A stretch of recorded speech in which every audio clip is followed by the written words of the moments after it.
It's freaking Saturday, November 3rd, 2007. We're here in Ramadi, Iraq at Security Station Sabotage, which is Arabic for 17. I know I've said that all the tapes so far, so I'm sure somebody's getting irritated about that. We're here with Sergeant Ryan Ruckel, and what we're going to do is just going to do a background. So, sir, would you just mind giving me a date, what time period we're kind of following here up till when you go to boot camp, sir? I guess we'll start at the fucking beginning. No, knock stuff out. Wherever you feel comfortable. We have a whole hour of tape here. Alright, no, sorry, fuck it, we'll start at the beginning and go to present day. So, I don't admit this to a lot of people, but I was born in Fort Steele, Oklahoma. Oh yeah, I would definitely keep that to myself. Yeah, I'm kind of ashamed of that. But it wasn't my fault. I blame it on my dad because he was in the Army, which is something else. But anyways, I was born in Fort Steele, Oklahoma. Lived there till I think I was about a year old or so, and my dad was going through engineer training, stuff like that. He was a combat engineer, and he got his duty station was in Karlsruhe, Germany. So we moved to Germany when I was just a wee lad. Oh, do you remember much of that? I remember a few points here and there.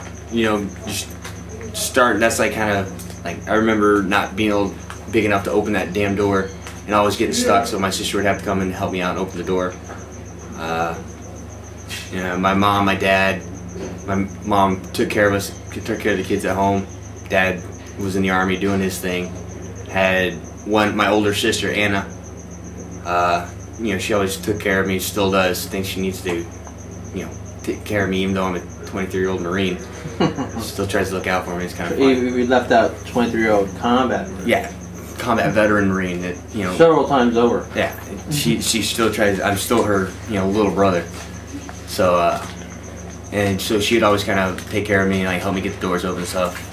You know, I just remember lots of trees. Remember almost drowning one time. My dad saved me. That was pretty cool.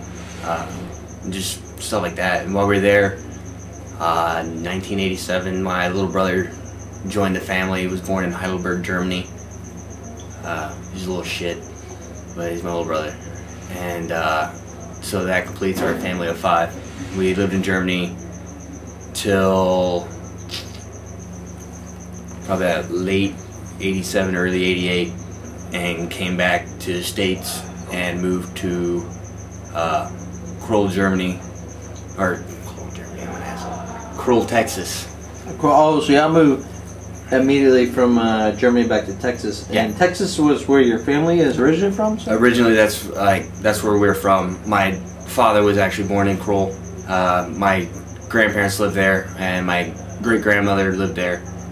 So, I mean, we had a lot of ties there, so we just logical to move back there. And your dad, at that time, I guess he got out of the Army? He had gotten out of the Army. He had been in, I think, 6 years or so, but, like, he finished his stuff, didn't want to, wanted to do different stuff, wanted to spend more time with the family, so we moved back to Texas. Okay. Real brief, I mean, what kind of work or occupation was your father in, and your mother? Was your mother homemaker, stay-at-home mom, that kind of thing? Well, yeah, when my dad was in the Army, my mom would just stay home and take care of the kids because, you know, especially in Germany, I mean, you don't really know that many people when you move to a whole different damn country. So she would just kind of stay home and take care of us, you know, which is cool because, I mean, that's good for kids when they're young, just to be around mom all the time. It's actually kind of funny because I was around my sister and my mom so much that, you know, I would, you know, had to sit down and they'd always sit me on the toilet and let me pee, you know, and we're at one of my dad's soccer game and my mom had to run out to the field while my dad's playing soccer, pull him off the field to take me out to the woods to show me how to pee standing up because, you know, I'm with my mom and sister and, you know, so dad had to give me a crash course in standing up and peeing. Said he was very proud of me when I did though, so it's all good. Okay, yes, I'm glad that worked out for you. Yeah, me apparently too. It must have left quite an enduring memory. Yeah, yeah. I mean, like I don't personally remember. It's like my dad gives me shit for it all the time. Like my dad gives me shit for everything. I mean, that's his job as a dad, but I mean, it still works. Dad thinks, you know. So what kind of line of work was your dad in at that time? Well, he was combat engineer. He got out and he just did a bunch of jobs here and there until he actually, because he started, like, he worked at a lumber yard. He worked as a volunteer firefighter, volunteer paramedic, was in the Army Reserves in Texas for a while. Okay. And then he started going to EMT school, became a paramedic. And then we moved down to Goldthwaite, Texas, which is down by Brownsville. Oh, Brownsville, that's the southern tip of Texas, right? I believe so. Okay. And it was, you know, that's where my dad started his EMT career, started going there, and then we moved, like, we were there for probably about a couple of years, and then we moved up back to Dallas, Fort Worth area, and to Keller. Lived in Keller for, you know, 2 or 3 years, and then we went from Keller to Denton, and we lived in Denton since I was about in the 3rd grade until, you know, now my parents still live there, same house. Okay. Well, how are you as a student? Were you a troublesome kid? You did well in academics, not so well, focused on sports, you know, that kind of thing. Well, we'll start with elementary school first. Elementary school. Well, elementary school, I bounced around a lot. You know, had problems with stuff and moving around a lot and stuff like that, so they decided to hold me back a year. So I repeated, like, the 2nd grade, I believe. Pretty sure 2nd grade, yeah. 2nd grade, like, just went ahead and redid it. It's just, you know, my parents asked me if I wanted to do it because it'd be better for me. You know, I was kind of small for my age at that time. You know, everybody was bigger than me, smarter than me, obviously, so they held me back a year, which actually worked out to my benefit. Okay. And academically, I mean, yeah, I was in school. There's like 1 or 2 times in my life where I actually made straight A's. Okay. You know, but after that it was just like, you know, B's, C's, and a few A's here, and, you know, scattered D's around. You know, it wasn't like, I'm not the smartest crane in the box, but. Oh no. But I'm in the same boat. But I was wondering, you would kind of like, were you the instigator, kind of bully, class clown, you know, that kind of thing? I mean, what kind of person were you at that time? I wouldn't say I wasn't a bully, because, like, my dad always taught me, you know, don't start and finish it, you know. So, like, I always learned, you know, don't start the fights, just finish them. Okay. So I wouldn't go around picking on people, you know. I was just there to have fun, you know. I was always the guy to play with and have fun with, and, you know, I was always making somebody laugh, and, you know, still do every once in a while. Okay. So I guess you consider I wasn't, like, the class clown, but I was a close second. Okay. So you're kind of a jokester, huh? Yeah, pretty much. Okay. Just out for a good time.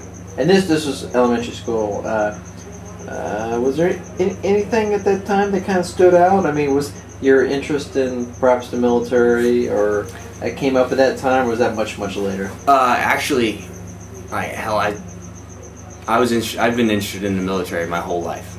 You know, my dad was in the Army. My uncle was 24 years into the Navy. You know, I got a cousin in the Air Force, cousin in the Army, great uncles in the Marine, and grandfather was in the Air Force. You know, so my family's been in the military, you know, for a long time. And so it's a strong kind of family tradition. Yeah, like, so to serve. Yeah, and that and Top Gun. Top Gun. Okay. Yeah. Well, I notice you're not a naval aviator right now, so I guess. Yeah. So that didn't kind of plan out. Thanks a lot, Tom Cruise, jackass. But like I would watch Top Gun like 5 times a day, every day. You know, since I was like 5 years old. You know, I love that movie, just watching it.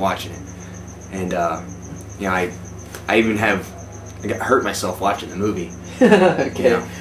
Right. I would like to understand how you could hurt yourself watching Top Gun, but unless that's something you just don't want to share. No, it's fine. I have no shame. I'm a Marine.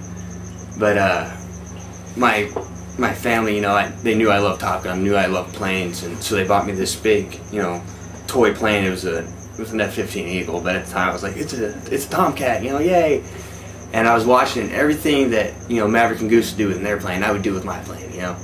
And then comes the, you know, classic flat spin scene, you know. So like I started spinning around the living room with my plane, you know, and I trip, bam, busted my eyebrow open the china cabinet. Like, hit it, busted it wide open, I'm bleeding.